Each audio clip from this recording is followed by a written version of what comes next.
In this video, we're going to explain exactly what SUSHISWAP is and the very interesting history of its beginning, but we'll be with you every step of the way. Welcome to Whiteboard Crypto, where we explain complex crypto topics using stories, analogies, and examples so that you can better understand them. Let's dig in. Before we start, you must first know what a DEX, or decentralized exchange, is. SUSHISWAP, quite simply, is just a decentralized exchange with a few other cryptocurrency protocols to help it gain traction. So in short, a decentralized exchange is a place where traders come to trade their cryptocurrency for other forms of cryptocurrency. For example, if you had some Ethereum and you wanted to trade it for Litecoin, you could do so on a decentralized exchange. How does this happen? Well, investors that are called liquidity providers supply their coins and their tokens to the DEX so that traders can use it to trade back and forth. And as one token becomes more rare, the DEX will automatically charge more to trade for it. It gets complicated very quickly, but you need to know liquidity providers are incentivized with the fees that the traders pay to trade. So in short, liquidity providers earn rewards for providing their coins, and the traders pay fees so that they can instantly and cheaply perform their trades. Generally, everyone wins. Anyways, one of the most popular DEXs out there is Uniswap. We actually first covered Uniswap, and you can check our video on that, but we then realized SUSHISWAP has a much more interesting story to tell. So SUSHISWAP is a fork of Uniswap, which basically means they copied Uniswap's code and then altered it just a little bit. Now this is completely fine in the development world, even though it sounds like plagiarism. Uniswap had their code out there for anyone who wanted to improve upon it. However, SUSHISWAP performed what is called a vampire attack on Uniswap. We actually did a whole video over this too, but if you don't want to watch it, you should at least click the like button because I'm going to attempt to summarize that video in one sentence. A vampire attack is when one protocol sucks the investors out of another protocol by simply offering them better rewards. Anyways, SUSHISWAP offered up to 1000%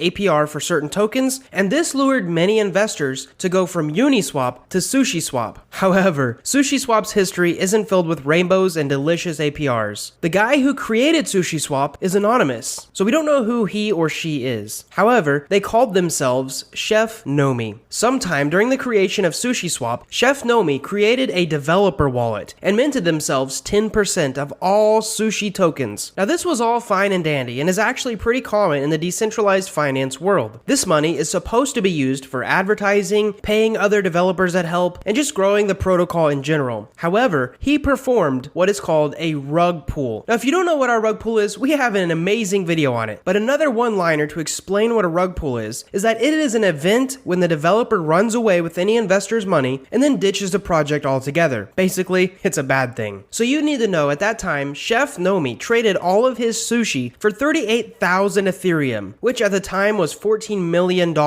but is now worth $100 million.